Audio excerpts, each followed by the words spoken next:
என்னோட கஸ்டமர் ஒருத்தங்க வேறு சூப்பர் மார்க்கெட்லேயே பர்ச்சேசிங் பண்ணோம். அவங்க ரூ. 19 ரூ. 29 அந்த மாதிரி ஆஃபர் போட்டிருந்தாங்க. வாங்கினோம், எல்லாத்தையும் வாங்கிட்டு வெளியில் வந்து கீரை கட்டு விற்றுட்டு ஒரு வியாபாரி உட்காந்துருந்தார்.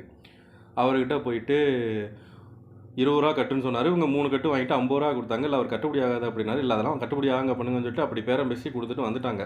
சூப்பர் மார்க்கெட்டில் உளுந்து கிடைக்கல. அதை வந்து ஒரு மளிகை கடையில் போய் வாங்கினோம். ரூ. 110 ரேட்டு போட்டு கொடுத்தாரு. ஆனால் அந்த சூப்பர் மார்க்கெட்டில் ரூ. 119 ஆஃபர் அப்படி சொல்லி போட்டிருந்தாங்க கிலோ. அதே வெளியில் கிலோ ரூ. 110 வாங்கிட்டோம். அதுக்கப்புறமா தான் மற்றெல்லாம் விலை கேட்கும்போது பண்ணும்போது தெரிஞ்சால் ரூ. 5 ரூ. 10 கம்மியாக இருந்துச்சு.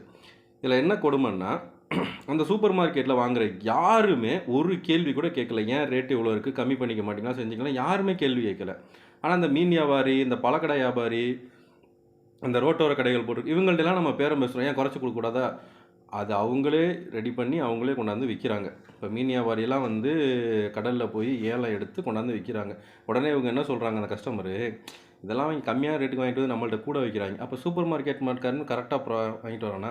இல்லை அவன் எல்லாத்தையுமே அவன் தான் பண்ணுறானா? நான் சூப்பர் மார்க்கெட்காரங்களை குத்தம் சொல்ல வரல, மக்களை தான் சொல்கிறேன். நீங்கள் ஏன் எல்லாருக்கிட்டையும் பேரம் பேசலை? எல்லார்ட்டையும் பேரம் பேசுனா ஓகே. அதாவது கீழே நான் ரொம்ப ஏழ்மையாக இருக்கவன்ட்ட பேரம் பேசுகிறீங்க, ஹை லெவலில் இருக்கவன்ட்ட உங்கள் கெத்தை காட்டிட்டு வந்துடுறீங்க. இது சரியா தப்பா? உங்களோட கமெண்ட்லாம் சொல்லுங்கள்.